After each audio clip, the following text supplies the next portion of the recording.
জহর মজুমদারের কথায় এবং প্রভাসদের সুরে গুরুজি মান্নাদিকে প্রণাম জানাচ্ছি।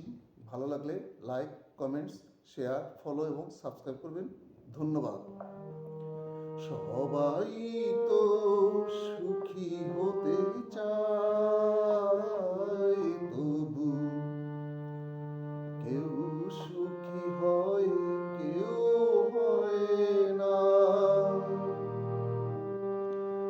জানি না বলে যা লোকে, সত্যি কিনা